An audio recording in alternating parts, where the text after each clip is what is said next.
Welcome to the Forest Harvest CBNE Forum 2021. Thank you for joining us this week as we foster information exchange, capacity enhancement, market engagement, and political action in support of the community-based NTFP enterprises. Please welcome our moderator for this session, Ms. Bang Chamba. She's the Enterprise Development Coordinator of NTFP-EP Philippines. Ms. Bang Chamba is a social development professional with a strong background in cooperative and enterprise development. She provides technical and business development support to forest and NTFP-based enterprises. Please welcome Ms. Chamba. Thank you. Thank you for the introduction. Hello, good afternoon and good morning, and welcome participants to our session on marketing and management for community-based enterprises. Before we begin, I would like to remind everyone that this session is being recorded and that translations are available in Bahasa Indonesia, Bisaya, Khmer, Nepali, Tagalog, Thai, and Vietnamese. For Nepali, click on Chinese. Bisaya, go to Japanese. If you need a translation, please click the interpretation button below and choose your language. You may mute or unmute the original speaker. This coaching clinic aims to address specific questions of community-based enterprises in relation to marketing and managing a community-based enterprise, from supply management, financial management, ethics, to marketing online. During registration, many of you already raised questions you would like to be answered, and some of them have been addressed in the previous sessions, and we have tried to address some of those questions as we prepared for this session. Our session will have two parts. In the first part, I already mentioned that our speakers prepared pre-recorded responses to the questions that were raised. The questions that came later, or those that will be encoded in our chat box today, will be discussed in the Q&A that will happen in the breakout rooms after the video presentations. There will be two breakout sessions only, room 1 for marketing and room 2 for management. Our resource persons will be in the breakout sessions where in-depth discussions on each topic will happen. Okay, now for our resource speakers. Joining us in this session is our enterprise development team from NTFP-EP Philippines. Please help me welcome Ms. Labadan, Ms. Orata, Mr. Tapik, Ms. Colili, and Ms. Consuelo. Ms. Jen Labadan is an Enterprise Development Officer of NTFP-EP Philippines and has been working with indigenous communities for 24 years, particularly with women, men, and youth-based enterprises in the Mindanao landscape, which is located in the southern part of the Philippines. With degrees in biology, marine biology, and science education, she has been working with NTFP Philippines for 16 years. Ms. Maya Orata is the Area Coordinator and Enterprise Development Officer of NTFP Philippines in the Visayas. This is in the central part of the Philippines. She started working in community development in 2006 and has been working with IP communities and local communities in the Philippines in different organizations. With technical expertise on product development and management, she's a trainer of Exceed, the NTFP Academy. And then she is also currently working on textiles with CBEs and coordinating cultural communities in safeguarding heritage in the Visayas. Our next speaker is Ms. Norlita Colili, who comes from the Palawan Indigenous Peoples Group and is currently on the Enterprise Development Officer and Area Coordinator of NTFP in Palawan, and she coaches and mentors CBNEs on Almasiga resin and was part of a team that conducted the value chain study on Palawan Almasiga resin. Her colleague in Palawan is Marge Consuelo, a member of also the enterprise team. She is a graduate of agricultural technology and has been working with IP communities in Palawan since 2002. Aside from supporting CBNEs, she is also assisting the Palawano indigenous community in operating the School of Living Tradition, which ensures the transmission of indigenous culture to the next generation. Our last speaker, Ms. Arnel Tapik, is the Enterprise Development Officer in charge of CBNEs located in the Sierra Madre Forest Landscape, which is the longest mountain range in the Philippines. And he organized and provides technical and business development support to CBNEs engaged in crafts production, natural dyes, forest honey, and almasiga resin. All right, so you've met all our speakers. And now we proceed to the first part. I will be showing a slide of the questions that you raised before we proceed to the videos that we produce for this session. So can I have the first slide, please? So the first slide is all about marketing. So the videos that we prepared responded to the questions all related to marketing, from the product that fit the market, and then the marketing during the pandemic, and all about the international market. So these are all the list of questions that we grouped together. So now we can listen to Jen. Can we now show the videos on marketing? The enterprise development team of NTFP Philippines always say that marketing is not a problem when you have the right product at the right quantity, delivered at the right time to the right target market.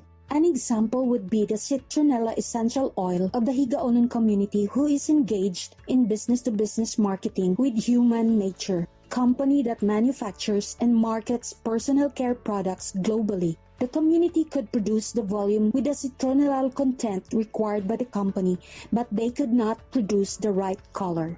We had to collaborate with another citronella producing community who is also a supplier to the same company that we are engaged with. We learned from them on how to standardize our production techniques to be able to produce the right quality. We learned the importance of correct air drying method, which is significant in producing the right quality.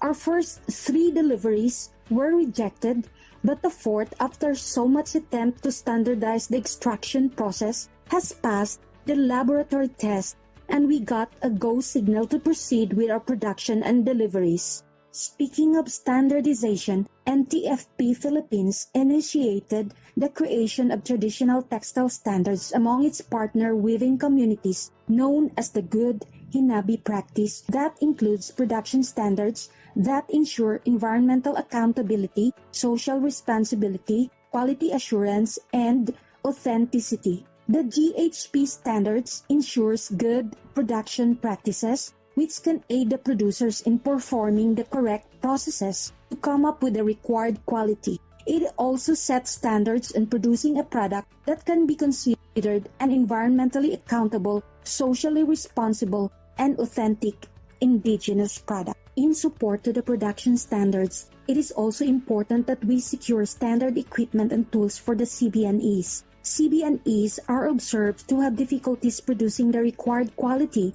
when they still use the improvised equipment. NTFP Philippines has assisted the CBNEs to be able to access the Shared Service Facility Program of the Department of Trade and Industry, and was able to get upgraded and industrial-level equipment and tools for weaving, honey production, essential oil extraction, food processing, among others. It is important that we listen to our clients. We need to talk to them and know their price ceiling, quality, delivery, and volume requirements, as these are huge considerations on how to produce products that fit the needs of our target market. Meeting their needs and keeping our clients satisfied is key strategy in marketing.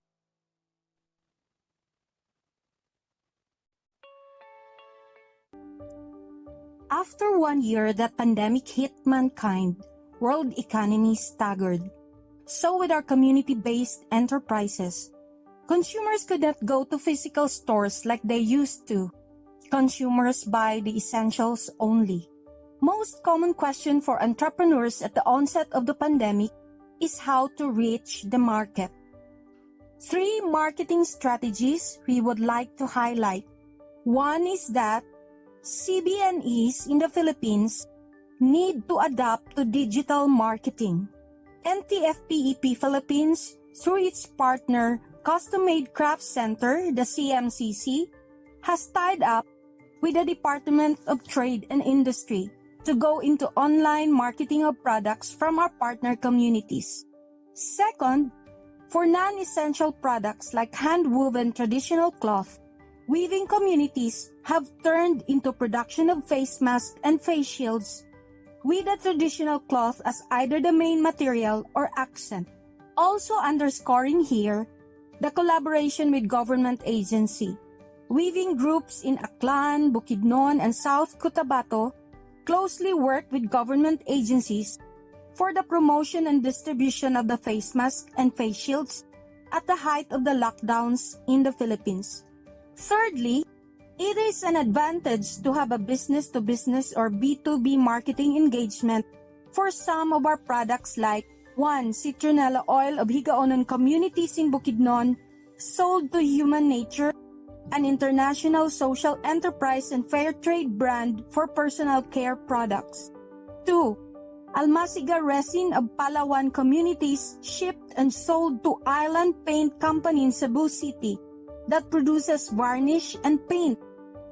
B2B refers to the marketing of products or services to other businesses. A B2B marketing, as per our experience, somehow guaranteed continuous business engagement despite the pandemic.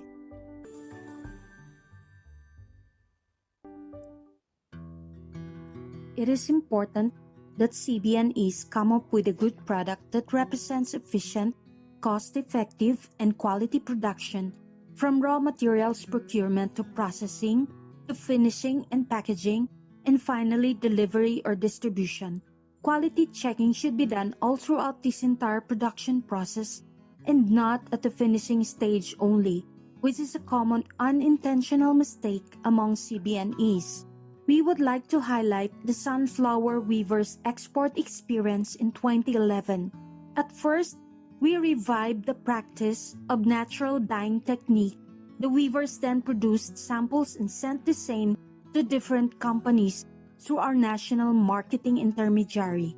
It took 1 year before we get a positive feedback from one of those companies, the Field Dance International, a company engaged in toys, souvenirs, gifts, and decors. There may be several factors to highlight, but let me focus on a few. Community export readiness should include 1. Readiness in volume or quantity of raw materials. 2. Enlisting a good number of trained quality weavers. 3. Delivery of quality product on time. Back in 2011, we were asked to produce 12,000 meters of woven abaca fabric.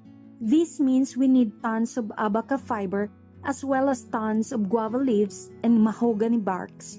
We had to source out dye sources from other communities.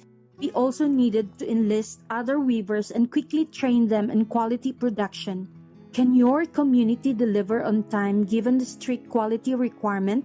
In the case of our weavers, they had difficulty producing the required shade for terracotta and graphite. The fabric changed color as weeks passed by, something that we were not able to anticipate. With this problem, we kept on asking for adjustment in the delivery date. There are a number of questions to ask yourself before engaging in export production. Can your products pass the laboratory test which is required for export? Can your producers accept rejects? Does the CBNE management group have an efficient system for recording production and payments? The experience was not easy for all of us, but so far it was also the most productive and financially rewarding year in all of the history of Bukidnon weaving communities. Some women weavers were able to repair their houses, buy essential appliances like washing machine, pay the down payment for their husbands' motorcycles, send a child through college because of that one-time export engagement.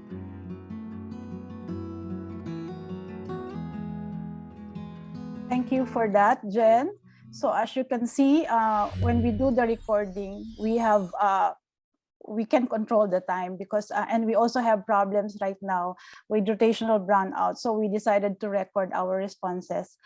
All right, now we proceed to the second set of speakers. that will talk about management of CBNEs. Maya and Norly will share what CBNEs need to do to grow and sustain their businesses. And Norly will share about strategies on resource mobilization. One of our community leaders, Colleen Sumonda, she is a woman leader of a CBNE, will also share about their experience on financial management. Let's now see the videos on management. For this session, I will be sharing about an effective enterprise development and management.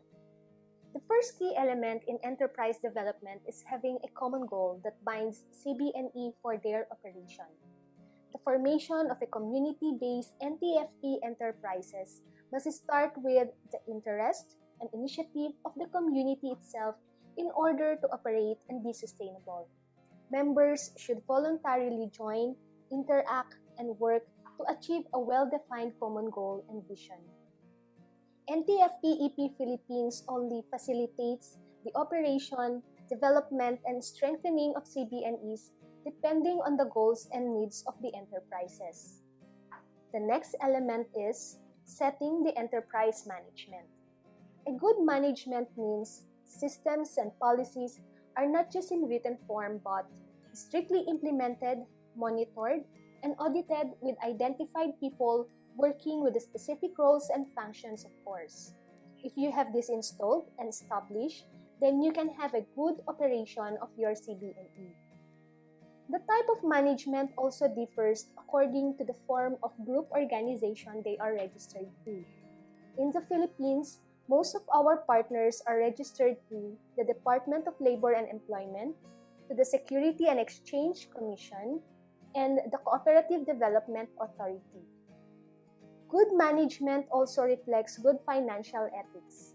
This mirrors good standing, therefore, many opportunities for expansion and partnerships for easy access to programs from different support groups.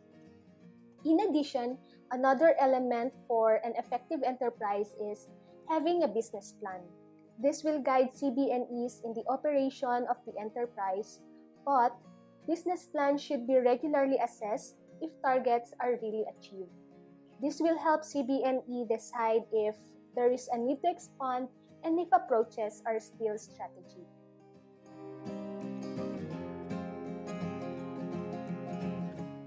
Sa akong kabahin, makatabang yun ang pag-record tungod kay makita nato kung pilang halin, then makita nato kung pila yung gawas nga kwarta. Kay ang record man good kung naay mga pangutana sa mga membro na kay mapakita. Hi, I'm Norlita Kulili of NTFP-EP Philippines. Welcome to CBNE Forum. This is about opportunities for resource mobilization and access to finance input. You establish your enterprises with the goals of viability and sustainability in mind. All the capital investments on human skills, the intellectual resource, and the raw materials of non-timber forest products that you extract from your ancestral domains and transform into various useful products should be accounted for as a very important resource. However, you also need other resources from outside your respective communities as your enterprises grow, and you will need to invest in the growth of your managers. You would then open your minds for possibilities of engaging with other businesses and learn the process of selling your track records to entities with resources that you need, and seize opportunities that fit you to help you scale up your enterprises. The following are a few examples of external resources that some of you may have already accessed in the form of grants, loans, and investments. The Department of Trade and Industry Shared Service Facility or DTISSF, the Department of Science and Technology or DOST, the Department of Social Welfare and Development Sustainable Livelihood Program or DSWD-SLP, the National Commission on Culture and the Arts or NCCA, the Globe Telecommunications, and other companies with a sense of corporate social responsibility.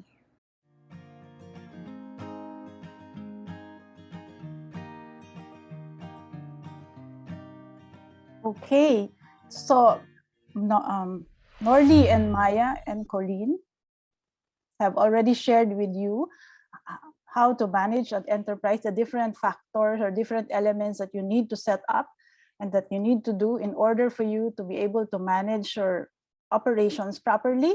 Colleen shared a little about financial management, and Norly highlighted, the partnership when you start sourcing information, sourcing funds or resources for your future, for your growth. But it is important, as she said, that we need to invest in our managers, and we should have a track record and growth plans. So thank you, Norly and Maya and Colleen. Now we proceed to the third set of speakers, Marge and Arnel, who will share their experiences on developing standards and certification, although this was a little mentioned earlier, but Arnel will share about his experience or the experience of the CBNE in registering with the Food and Drug Administration, and Marge will share about the different standards that we have already developed in NTFP-EP Philippines. Can we show the videos, please? I'm Maria Margarita Consuelo, Enterprise Development Officer of NTFP Philippines.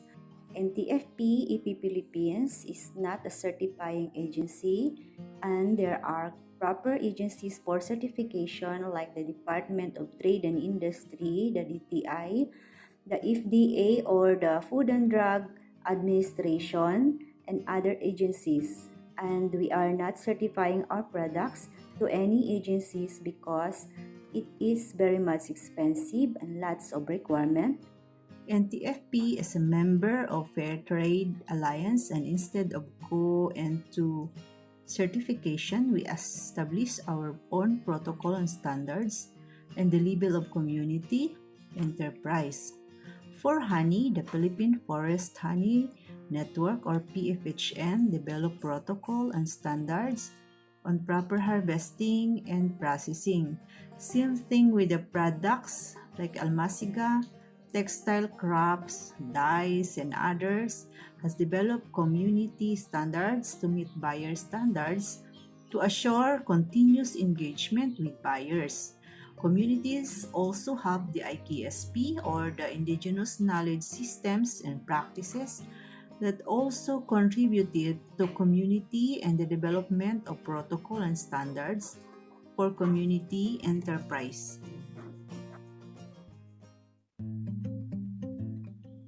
Pigtiponen Livelihood Center is a local marketing and food processing center by the Agta-Dumaga tribe in northern Quezon, Philippines. In 2016, they submitted an application to Food and Drugs Administration to get certification for its honey products. Pigtiponen completed all documents required by the application. The staffs for the processing center and also underwent training on current good manufacturing practices. And for the whole process of application, the tribe spent almost $14,500, which includes the expenses and the renovation of processing center. But until now, the certification from FDA is still ongoing. All right. So Arnel shared how difficult it is to have our products be accredited by or get certification from FDA, despite all the completion of all the requirements that we have already done. So what we did was we just decided on our end to make sure that we follow the อันนี้ protocol. จะช่วยแปลภาษาไทยนะครับ All right, at this point, thank you to all our speakers who have shared the different experiences in the different aspects of enterprise management and marketing. I hope you were able to get some knowledge, a little learning from their experiences. Now we will now proceed to our breakout session where we can discuss further specific questions and topics related to marketing and management. So we will have, again, we will have two breakout rooms, room 1 for marketing and room 2 for management. Our speakers for the marketing will be Jen and myself. I will join her because one of our staff was not able to make it. Maya, Norley, and Marge will be in the management room. All right. I think we have a video that shows some instructions on how to join via your laptop or your cell phone. For those who are watching on Facebook, while you cannot join us in the breakout rooms, please stay and watch the different videos that we have produced, showcasing different experiences of the various CBNEs all over the Philippines. All right. Can I invite everyone to join the breakout rooms now so we can focus our discussion?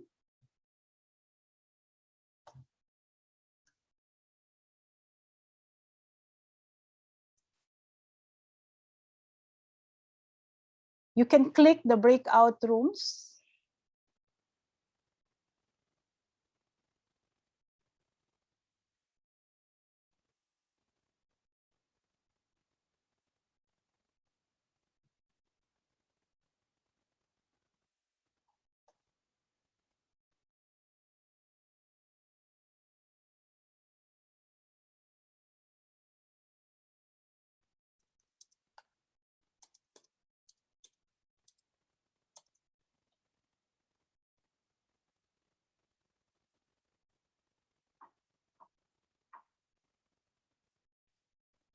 Okay. If you are still in the plenary room, please go to your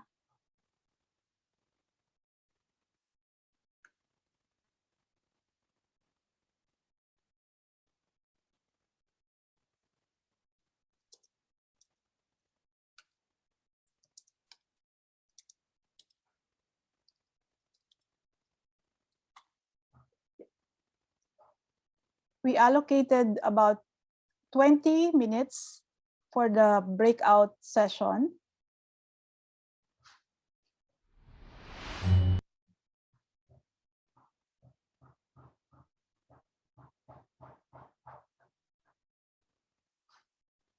I hope everyone knows how to join the breakout session. So you just click join on the upper right. You click the breakout rooms, the one with the 4 blocks down below the screen, and then you can click the room where you want to join.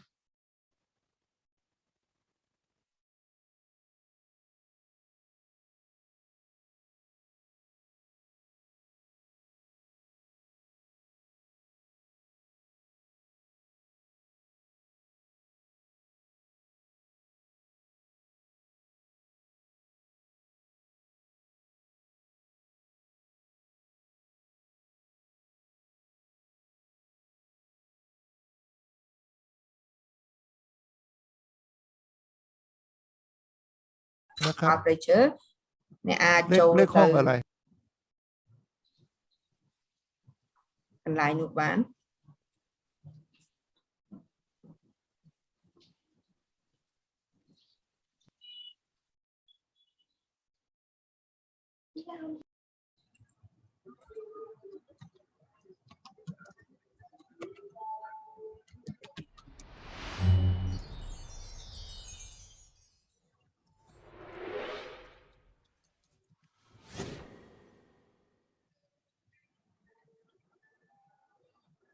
Our products have stories. It's not just taken from a product taken from out of the idea of another person or another tribe, but it really comes from the community. When you look at products from indigenous tribes, that's actually their culture and the values come in there. So weaving is passed on from generation to generation. Even the designs because they say that the designs came from their God talking to them in their dreams, and they just execute that.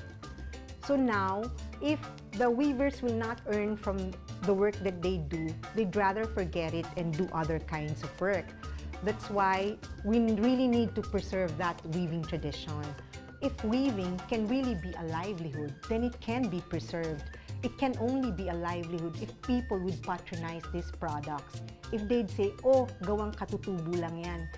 It's demeaning to the culture, to the people who were here before us. I think we really need to keep the traditions alive. We owe it to our forefathers. That's where the Philippines came about. We have our ancestors, and they started the culture. And if we just look at what's out there and not look inside us, where will we be as a nation? Where will we be as a Filipino?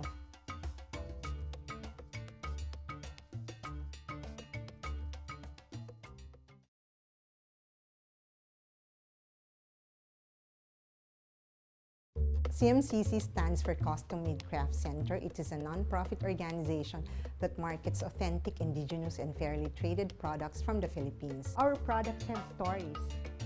It's not just taken from a product taken from out of the idea of another person or another tribe, but it really comes from the community. So we start with what they have and then look at it if it can really be marketed. For instance, if you have hinabol or tinalak, some people would say, what are we going to do with this fabric? So what we do is to come up with products. It can be bags, it can be wallets, it can be notebook covers, but they're using really the authentic fabrics from our partner communities. So what we do is really to work with designers who have the same passion as ours. They just don't make the designs and then give it to the communities. So what they really do and what we do is to go to the communities, talk with our weavers, talk with our master artisans, and come up with a product. So in that sense, it's not just the product of the designers, but it's also the product of the community. And then we combine it with the indigo. So that's the product basically. The scientific name is Indigofera tinctoria, which is locally known as malatayum. When you use it as a natural dye, it comes in shades of blue.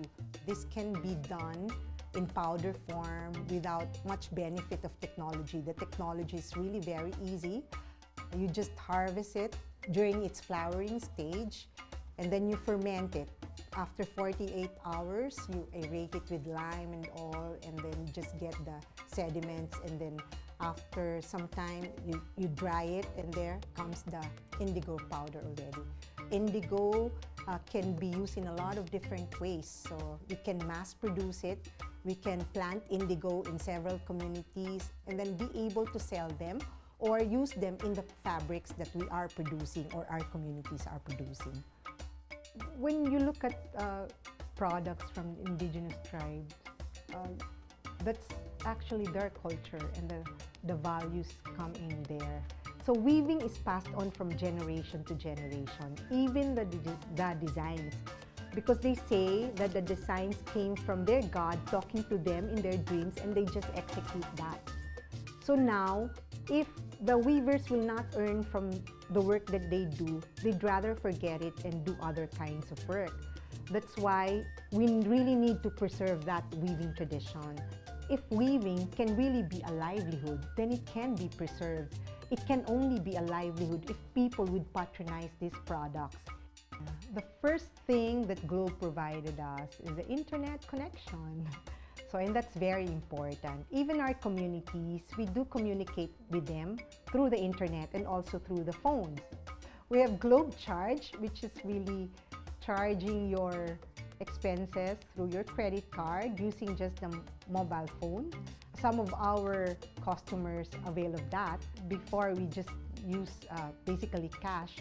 So it's not just working with communities, but also doing business and combining that.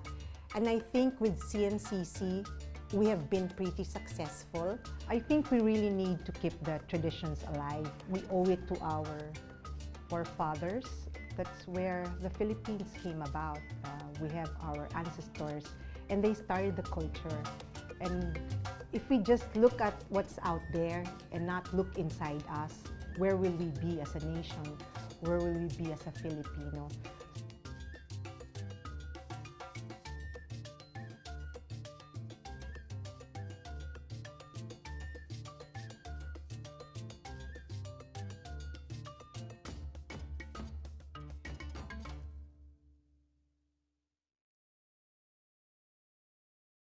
Sa akong kabahin makatabang gyud ang pag-record tungod kay makita nato kung pilang halin, then makita nato kung pila yung mo gawas nga kwarta. Kay ang record man good kung naay mga pangutana sa mga membro na kay mapakita.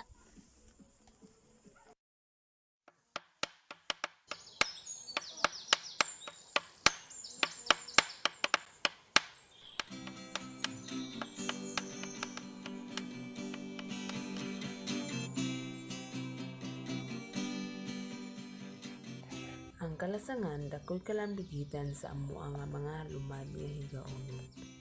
Tungod kay naa dinhi ang among simbahan, butika ug adunay nagpuyo nga nagkalain-laing kinabuhi.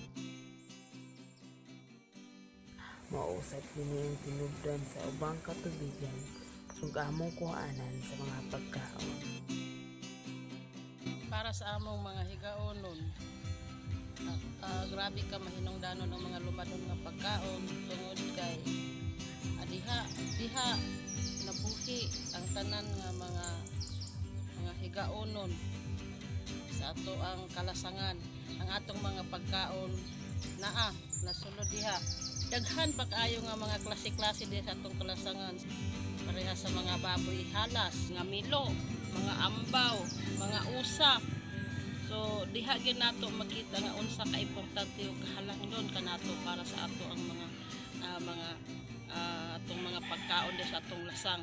Muna nga pinaka-importante nga atong protektahan aron naa sila diha magpabilin aron sad nga dili sa tamawadan sa atong mga pagkaon para sa mga sumusunod nga mga henerasyon naapod ilang magamit nga mga pagkaon kung magkainon sa man diha sulod sa ato ang kalasangan.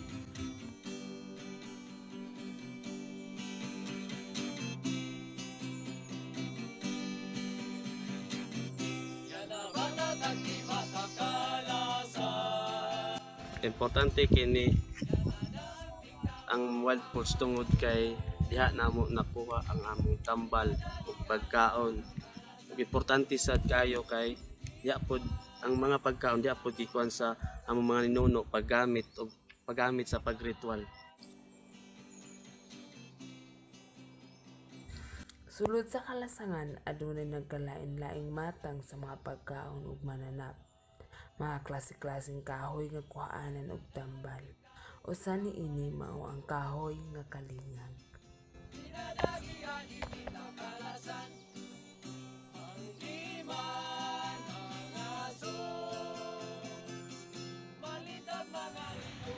Ang kalingag usa ka klase sa among lumadong kahoy nga makita sulod sa among ancestral dumi.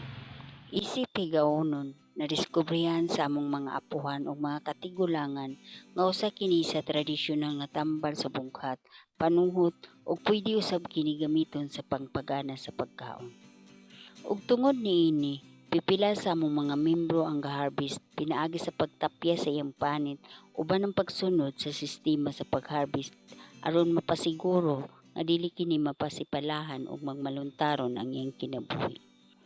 Lakbit gamay sa proseso gikan sa na-harvest nga panit kini pagadalhon ngadto sa processing center.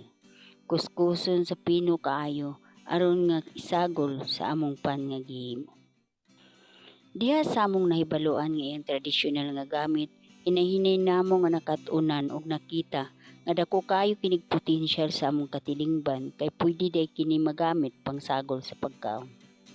Busa among nadesisyonan ug nauyunan sa among katilingban sa mamasilang nga maghimo kami og enterprise nga gamit ang panit sa kalingag isip kapanginabuhian sa among mga membro nga ang kadaghanan nini nga nalambigit mao man ang kababayenan. Ang Cinnamon Enterprise dako kay ikatabang sa among mga ginsakupan diha sa ilang pang-adlaw-adlaw nga pagkinabuhi. Kay sayod kaming kung wala ang tabang o ang mga tabang sa mga national mga gobyerno o sa non-government organization, ang Cinnamon Enterprise dili gid siya mamahimong magmalaho tayo. Ug samtang gasugod pa lang kami sa among kapanginabuhian, kami nagalaong mamagmalaho tayon kini ug mamahimong dalan sa among kalambuan. Mga likos, mga kiyaw, malumaba ko kamuyon, sa tagunin mga ampaw lako, iman mga so, nalitag mga likos, mga...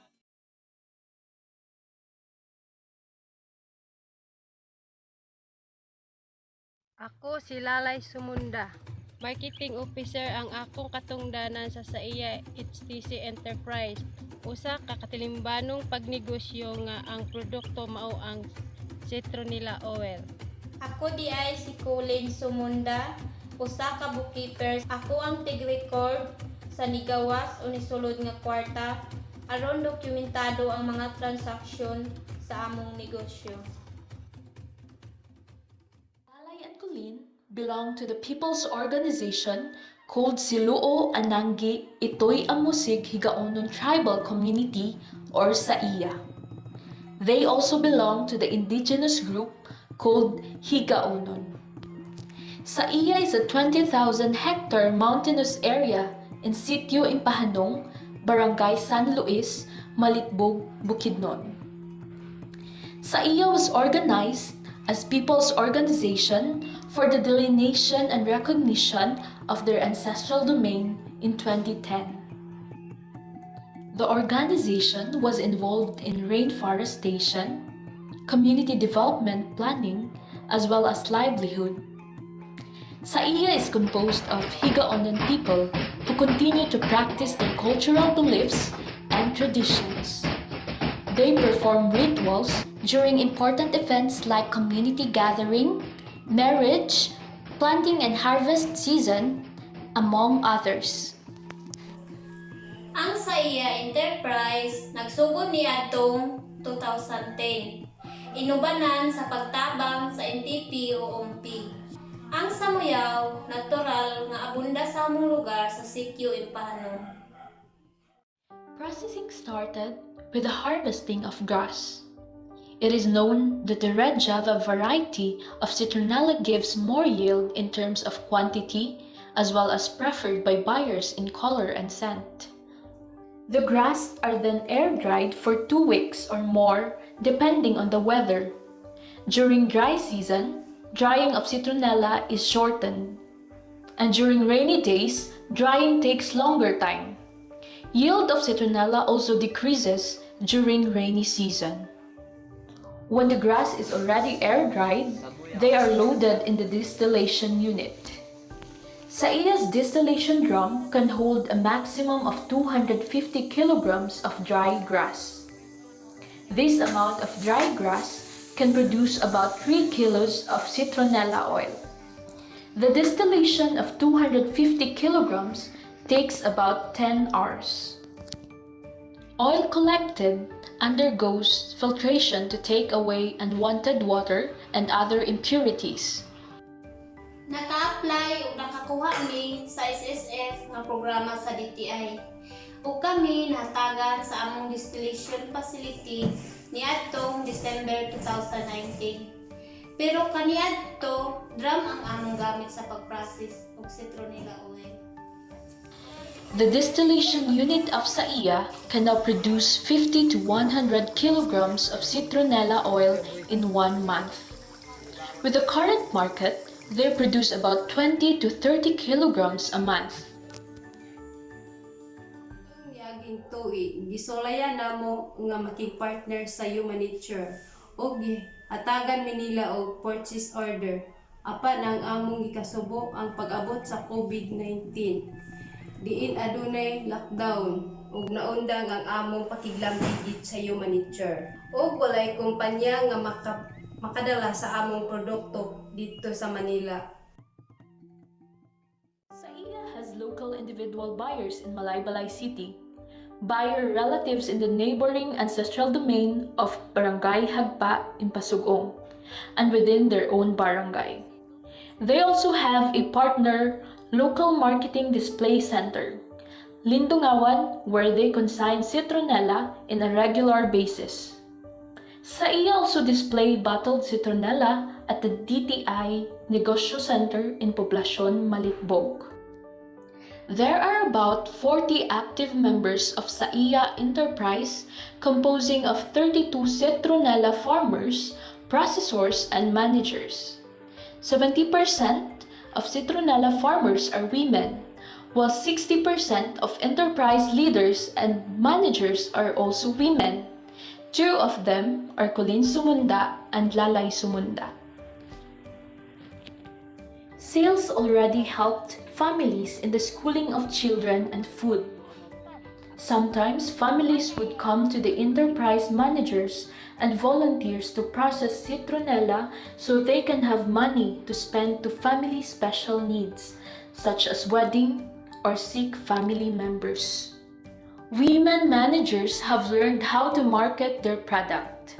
They have learned to use the cellular phone and social media, Facebook and Messenger, to contact prospective buyers in Manila and within the province of Bukidnon. Karon lahi na kay sa una, kabalo na may moatubang sa daghan tao aron mo pasundayag sa among gusto may tabog. Isip usa ka leaders enterprise. Kabalo na ko mangita og pamaagi aron adunay additional income ang akong pamilya. Tungod sa mga trainings nga among naapilan niya kabahin sa pagnegosyo. In Saiya, women are also prolific farmers of citronella grass. Women enterprise leaders take charge of the minute details of the enterprise. They take care of the details and the nitty-gritty of a business. Kung tanaw, ang kababayan makatabang gyud sa pagdokumento o pagtipig o pag-inventaryo sa mga gamit sa enterprise. Nakadugang po nga kami adunay kahibalo sa pag-entertain sa buyer o makakita sa mga kakulangan sa enterprise. Gamay man o dako nga mga detalye.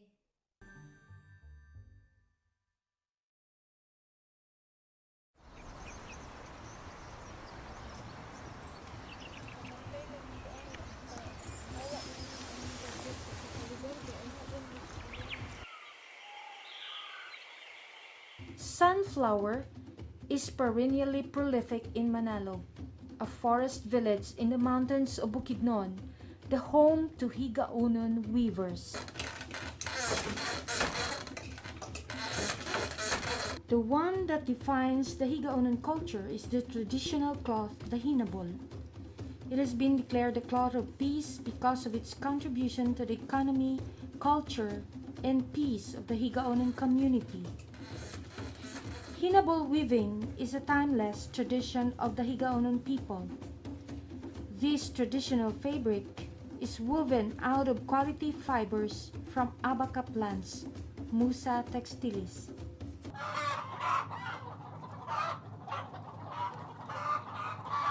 Sa una nga wala pa may ma-organize. Kanya-kanya may nga gahabol. Basta lang makahabol nami, okay ra. Wala na namo gitanaw ang quality sa among mga produkto. Gawas taon na huda klaro ha buyer. So sa mga manghahabol na tagsa-tagsaan tagbaligya o hinabol din, lugsong ta syudad, tapos barato. Tig 100, 300, ko pila metros baligya ano na tsoy aga sa bayad imo bada tagdata-datay sa kuan inangabol no.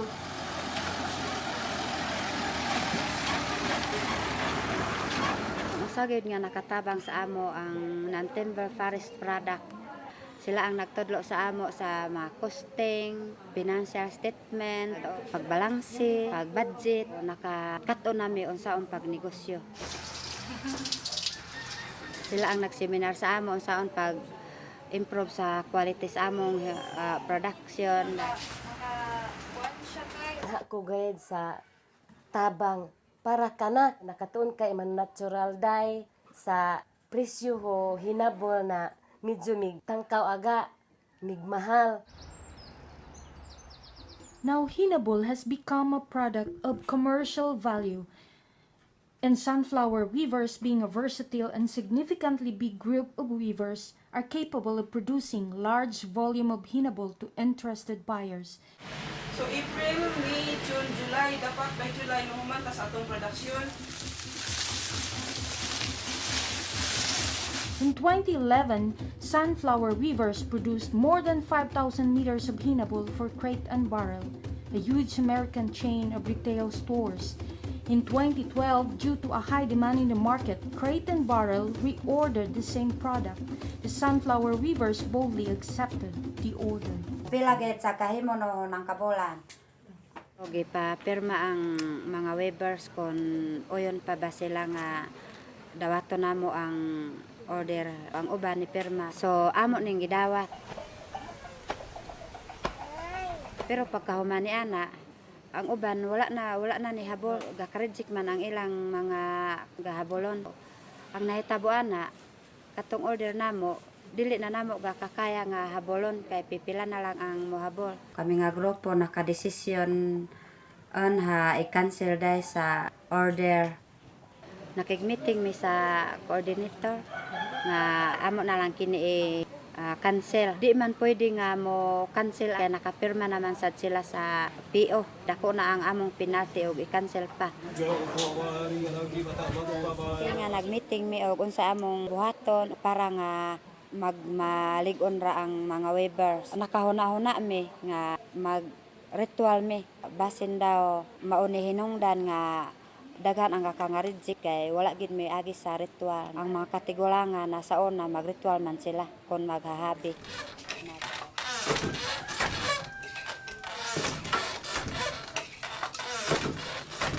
Nagsingampo gyud mi. Kuan ra gid ang mga weavers pagkahuman sa ritual na dasig ra gid ang mga weavers so naka deliver ra gyud mi sa bulan-bulan o sa mga semana nga diin gipa-deliver kami. Nagtrabaho gyud ko. Bisag nagkaon ko magtrabaho ko. Usay ang kape ibutang lang diha sa akong kilid. Ga-isyat na lang na sige dayon maghabol aron. Sa 2011 ang among gikita nga sa Crate and Barrel 680,000 kapin. Dayon sa 2012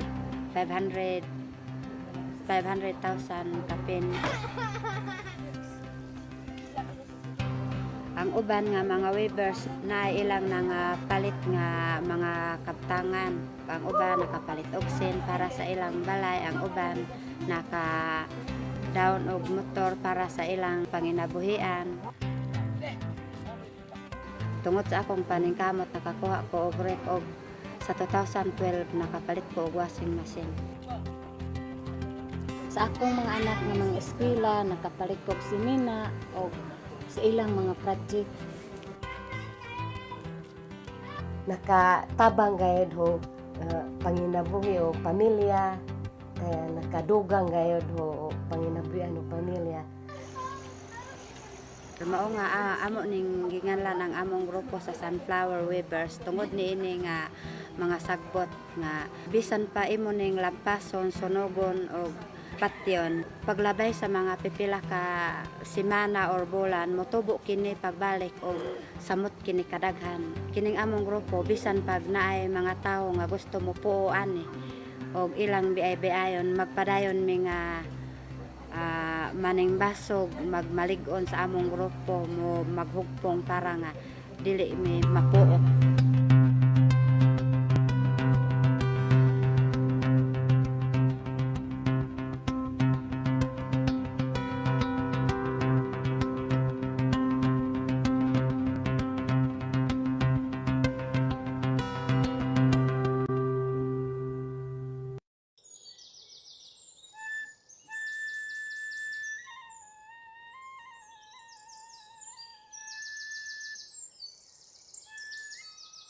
Kami sa Matiman Ibay, Sibulig, Langguyod, umama sila higaonon tribal community. Usa ka federasyon sa upat ka komunidad sa mga higaonon sulod sa Claveria ug hinguog Misamis Oriental. Among yutang kabilin naglangkob sa kapin 17,000 ka hektarya nga kayutaan ug lapad nga bahin ini naglangkob sa amuang kalasangan. Ang kultura ug tradisyon namong higaonon nakadepende sa amuang kalasangan. Kung wala ang kalasangan, wala usab kaming mga higaonon. Busa dako ang among ginahatag nga pagtagad ug pagprotekta ug pag-amping sa among yutang kabilin. Tungod niini, ang mga bukid sulod sa among yutang kabilin sama sa Manggabon, Kalanawan ug Sumagaya giampingan sa amuang mga katigulangan sukad pa sa mga katuigan nga dili na mahinumduman. Kay kini maoy tinubdan sa katubigan, tradisyonal nga kuhaanan sa mga tambal ug pagkaon, pinuy-anan sa nagkalain-laing kinabuhi ug hilabi na sa tanan isip amo ang sagrado nga lugar ug ampuanan nga mao ang among ginatawag nga pina.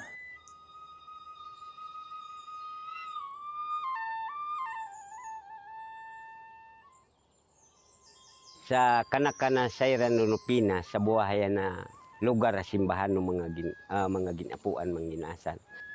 Ko amin baylan yanin dapita ampuanan ng mga tribo.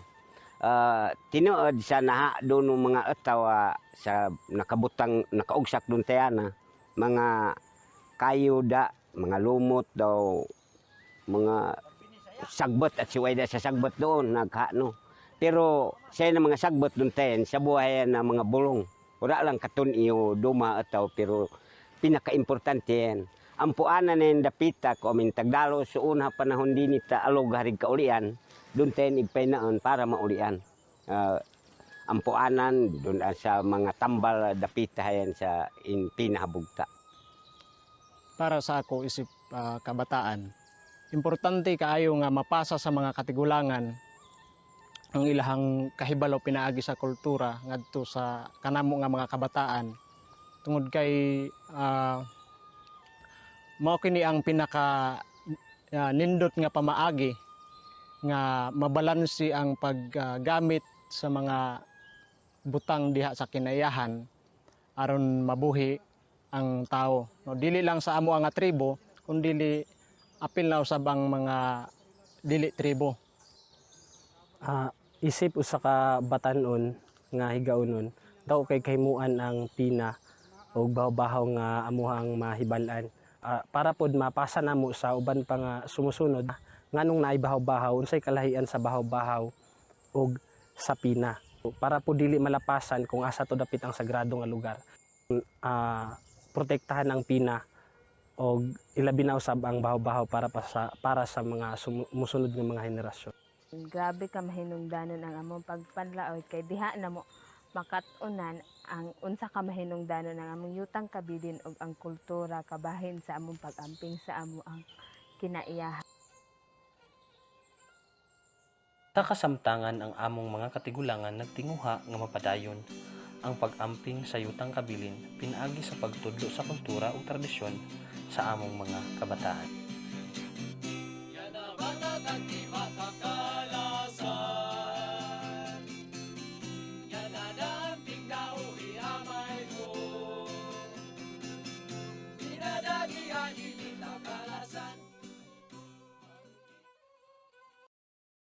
CMCC stands for Custom Made Craft Center. It is a non-profit organization that markets authentic, indigenous, and fairly traded products from the Philippines. It all started with cars. So on the back of the compartment of the cars of the staff, they had all their products, and wherever they go, they would bring out their products and sell them. So it was that informal. And from there, we came up with a business plan and registered the organization in 2008. It came out of the desire, of the passion of people to make these indigenous products known. The products really come from the communities. So we start with what they have and then look at it if it can really be marketed. For instance, if you have hinabol or tinalak, some people would say, what are we going to do with this fabric? So what we do is to come up with products. It can be bags, it can be wallets, it can be notebook covers, but they're using really the authentic fabrics from our partner communities.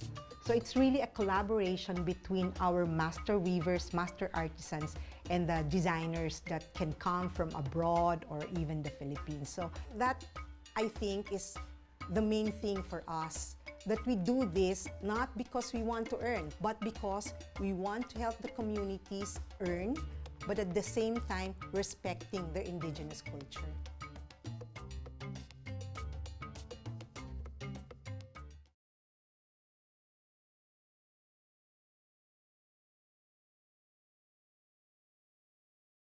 We do not have designers in our staff. So what we do is really to work with designers who have the same passion as ours.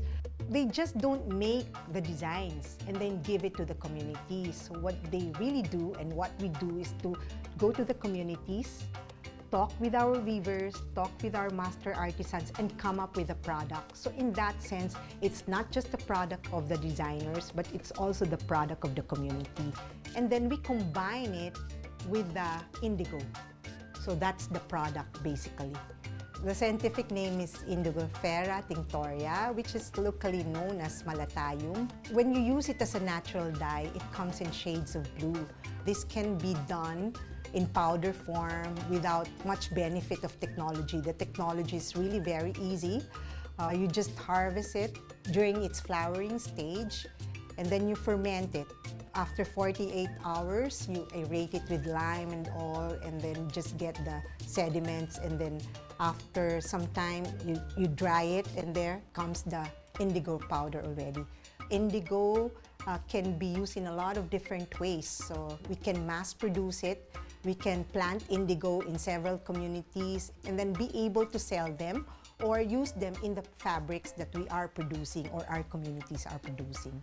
Communities inspire us to innovate, because if we do not come up with more creative strategies, more creative methodologies, then the products that we're selling will not sell. And with that, the communities will not also earn.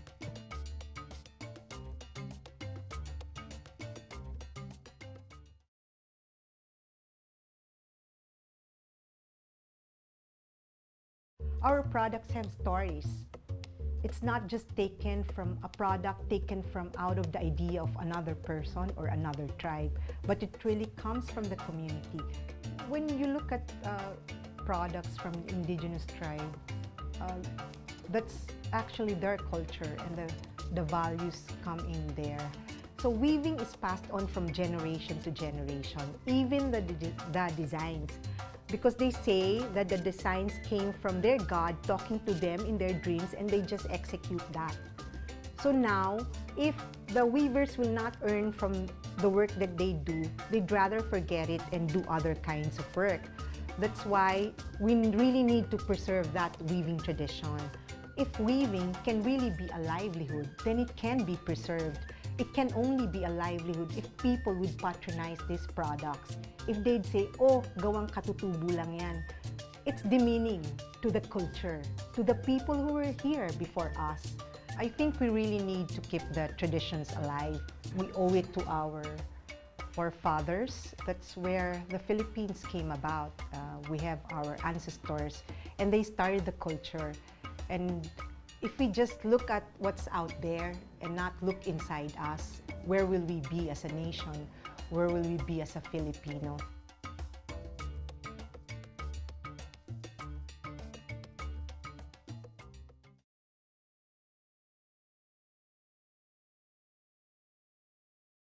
CMCC stands for Custom Made Craft Center. It is a non-profit organization that markets authentic, indigenous, and fairly traded products from the Philippines. Our products have stories.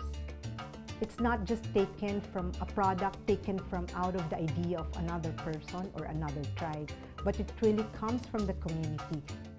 So we start with what they have, and then look at it if it can really be marketed.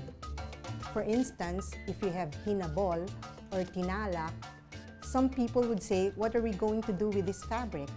So what we do is to come up with products. It can be bags, it can be wallets, it can be notebook covers, but they're using really the authentic fabrics from our partner communities. So what we do is really to work with designers who have the same passion as ours. They just don't make the designs and then give it to the communities. So what they really do and what we do is to go to the communities, talk with our weavers, talk with our master artisans, and come up with a product. So in that sense, it's not just the product of the designers, but it's also the product of the community. And then we combine it with the indigo. So that's the product basically. The scientific name is Indigofera tinctoria, which is locally known as Malatayum. When you use it as a natural dye, it comes in shades of blue. This can be done in powder form without much benefit of technology. The technology is really very easy. You just harvest it during its flowering stage, and then you ferment it. After 48 hours, you aerate it with lime and all, and then just get the sediments, and then after some time, you dry it, and there comes the indigo powder already. Indigo can be used in a lot of different ways. So we can mass produce it, we can plant indigo in several communities, and then be able to sell them or use them in the fabrics that we are producing or our communities are producing. When you look at products from indigenous tribes, that's actually their culture, and the values come in there. So weaving is passed on from generation to generation, even the designs, because they say that the designs came from their God talking to them in their dreams, and they just execute that. So now, if the weavers will not earn from the work that they do, they'd rather forget it and do other kinds of work. That's why we really need to preserve that weaving tradition. If weaving can really be a livelihood, then it can be preserved. It can only be a livelihood if people would patronize these products. The first thing that Globe provided us is the internet connection. And that's very important. Even our communities, we do communicate with them through the internet and also through the phones. We have Globe Charge, which is really charging your expenses through your credit card using just the mobile phone. Some of our customers avail of that. Before, we just use basically cash. So it's not just working with communities, but also doing business and combining that. And I think with CNCC, we have been pretty successful. I think we really need to keep the traditions alive. We owe it to our forefathers. That's where the Philippines came about. We have our ancestors, and they started the culture. And if we just look at what's out there and not look inside us, where will we be as a nation? Where will we be as a Filipino?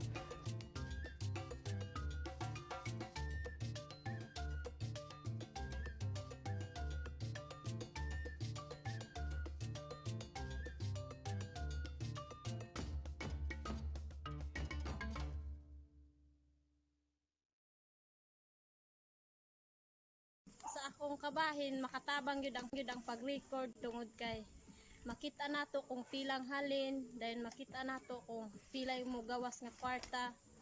Kay ang record man good kung naay mga pangutana sa mga membro na kay mapakita.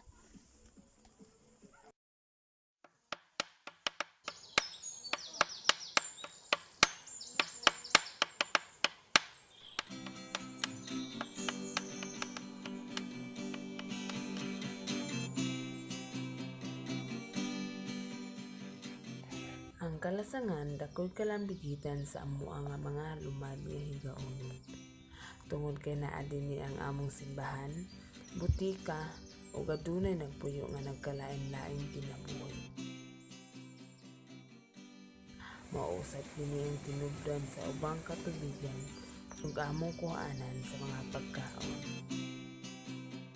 Para sa among mga higaonon, grabe ka mahinungdanon ang mga lumadon nga pagkaon tungod kay diha nabuhi ang tanan nga mga higaonon sa ato ang kalasangan. Ang atong mga pagkaon naa nasulod diha. Daghan pa kaayo nga mga klase-klase diha sa atong kalasangan. Pareha sa mga baboy halas, nga milo, mga ambaw, mga usa. So diha gyud nato makita nga unsa ka importante ug kahalangdon kanato para sa ato ang atong mga pagkaon diha sa atong lasang. Muna nga pinaka-importante nga atong protektahan aron naa sila diha magpabilin aron sad nga dili sad tamawadan sa atong mga pagkaon para sa mga sumusunod nga mga henerasyon naapod ilang magamit nga mga pagkaon kung magkainon sa man diha sulod sa ato ang kalasangan.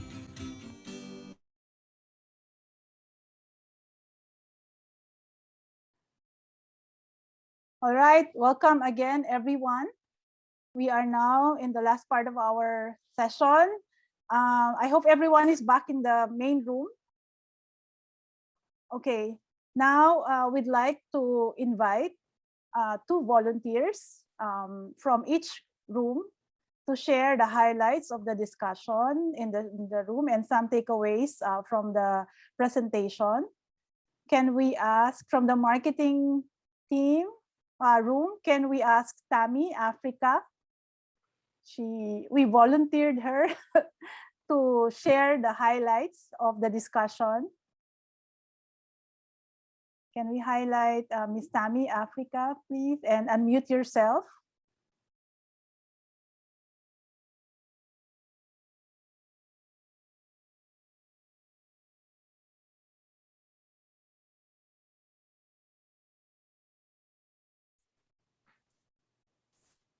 Hello. Are you able to hear me now?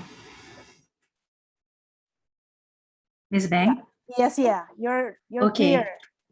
All right, good. All right, well, let's see. I'm trying to remember what was discussed because we did cover a lot, but I think what really stuck out for me was the discussion about how the different industries were able to cope with the quarantine and the limitations or the changes in the way we market during the pandemic, and that a lot had to divert through the digital means. They had to suddenly adapt to marketing, whether that was on Facebook. I think that was in Thailand that they adapted through Yellow and whatever that is, right? And whether there was the need to place ads through those means, and what challenges were encountered in the transition. Like, for example, you had people who don't have the signal or don't have access to the load so that they couldn't go online. So how did they then tackle that? I mean, was it through the assistance of other groups that had access to the digital avenues? So it was certainly a hard transition for others, especially in the remote areas, right? And then there was a talk about, being able to tap into the export market, right? And while that seems like an attractive option and there seems to be a large opportunity, one of the key challenges has to do with being able to meet the requirements of that export market, because normally that's a large volume. Then also it brings into consideration that when you talk about volume, how does that affect our supply? How does that affect our forest? Maybe we're, in the need to meet the demands, we're in the process degrading or affecting our forest resources. And so we have to balance the export market with preserving our own forest resources.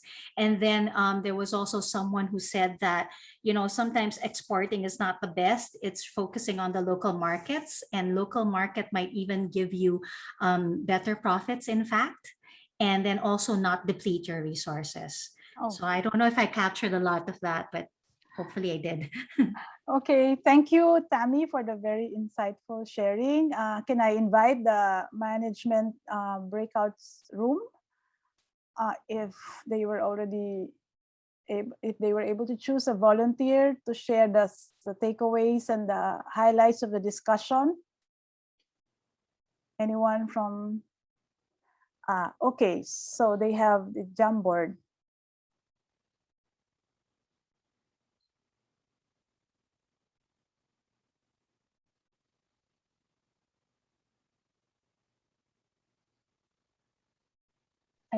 Okay, I think Ate Norly cannot join because of their internet signal. They're having with the internet signal. So let me just share some of the highlights with our from our team, from our room. So first, Gina Bell from Samana, CBNE, from Aklan, Philippines. She said that it is important to have a specific roles and responsibilities for the CBNEs. She also highlighted the value of having a good record. And another highlight is from Miss Tess. She shared that there must be committed people within and outside the enterprise to have an effective management. And then third is the challenges, because someone from Malaysia asked about what are the challenges CBNEs are facing. So the highlights are the definition, and CBNE should have defined a clear and shared vision. So if not, members are not members for the members to participate. Then second, it is also key to identify enterprise-oriented or interested leaders to have a good management. Then respect to community culture is also considered. Then setting financial targets for the enterprise is also crucial. Next is CBNE should consider the value chain and identify where they are in the chain and how to connect to the manufacturer to direct to the market. And the emerging issue of CBNEs is to shift to digital and online submission of audited reports for co-op for the CDA and SEC, which CBNEs find it difficult in complying with it. So those are some of the concerns. And the last key points are what are the things to consider for the starting enterprise.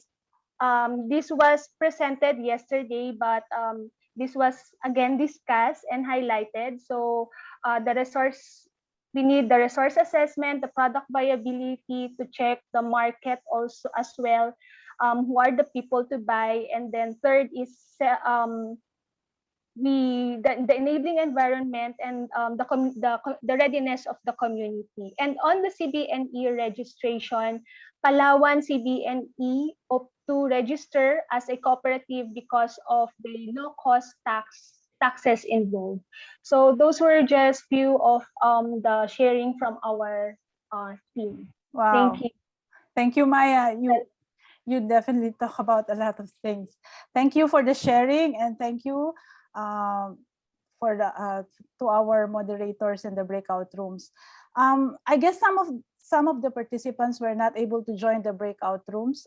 May I เข้า ask ร่วม if- บางท่านไม่ได้มีโอกาส May เข้า I ร่วม ask ใน if- ห้องย่อย May I ask if you have one more question for marketing and another one question for management before we close? You might have questions that you were not able to raise because you were not able to join the breakout sessions. Anyone from those who were left in the main session room? We can accommodate more one question on marketing and another for management.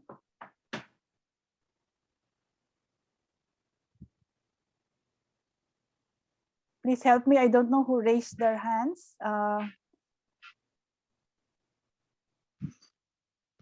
Anyone? No more?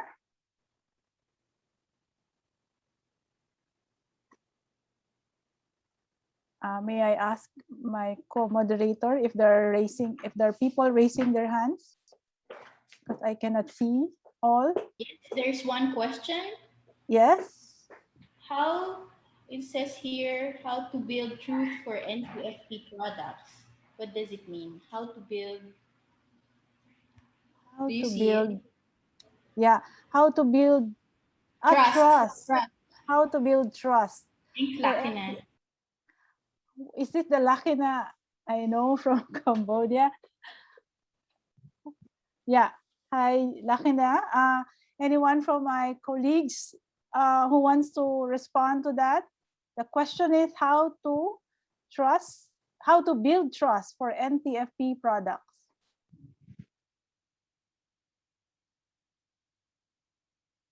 Or do you want Lakina to further expand the questions?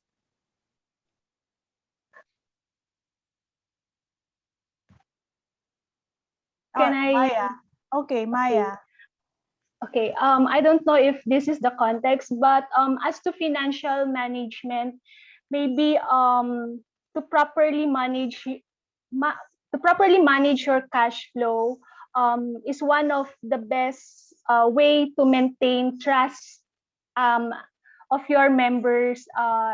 You need to report and because cash flow sometimes this it's one of the basis of decision making, and if you cannot report your cash flows and finances, there are it starts with the chaos with the with the community, with the CBNE. So I don't know if that's the context as to financial on the management. I guess reporting is important. Yeah, I guess what Maya is saying is to build trust in a community enterprise, there's a need for transparency, especially on financial. All right, but I guess the question is about NTFP trust for NTFP products. A trust may refer to the quality of NTFP products. Can I invite Jen to respond to this? How do you build trust to the quality of NTFP? Yeah. Can you please unmute Jen because she will respond to the Okay. As to building trust for our NTFP products, I think it's important that we deliver a consistent product. There should be consistency in the production in terms of quality, especially the quality, because I really believe that first impressions last. So if we want our buyers to keep on buying our products because they trust the value that it gives, then we should be consistent in producing the quality product that we should. And I think if we have problems, because problems are really inevitable, if we have problems along the way in producing the products, we should try to communicate to our buyers. We should be transparent enough to them. So I think we have experience in being transparent to our buyer, especially during export production. We need to keep on communicating with them. When we cannot deliver on time, we have to communicate with them. We should be honest with them and why we cannot deliver on time. That's keeping the trust. Yeah, I agree with Jen because I had to do all the communication directly to the buyer. I had to educate them as well about the processes that we make and then the different problems that we encounter when we cannot deliver. And we always invite them to come to the production area so they also know why we are delayed, etc. So I guess it's also transparency and building consistency. Any more questions? No more? All right, we can now, can I invite anyone from my colleagues to share a tip or two before we end? Anyone, or have we exhausted all? I can just accommodate one from the speakers Anyone who wants to share one last tip before we end?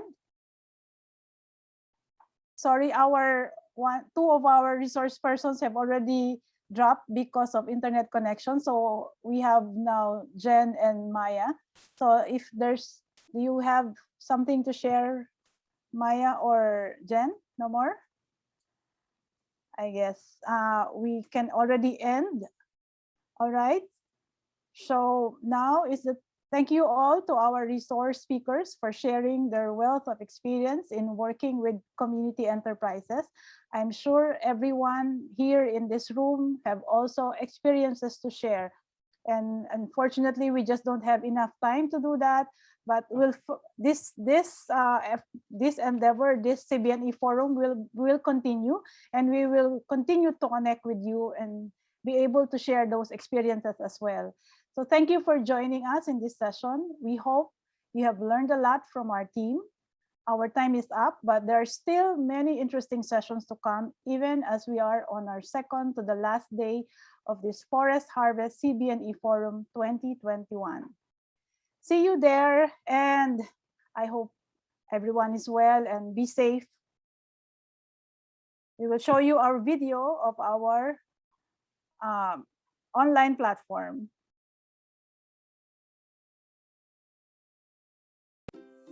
New to the UB Global Linker Store? Here's a buying guide for the National Arts and Crafts Fair. On your browser, visit this link.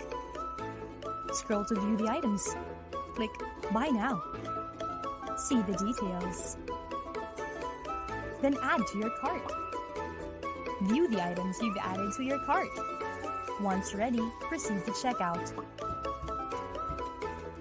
Fill in the necessary information. Then click Continue to checkout. Enter the one-time PIN sent to your mobile for verification. Choose from the payment options, bank transfer, Pay Maya, or cash on delivery. Then click Pay and place order. Order complete. Check your mailbox for the confirmation. Thank you for shopping with us. Thank you. And goodbye, everyone. See you to the next session.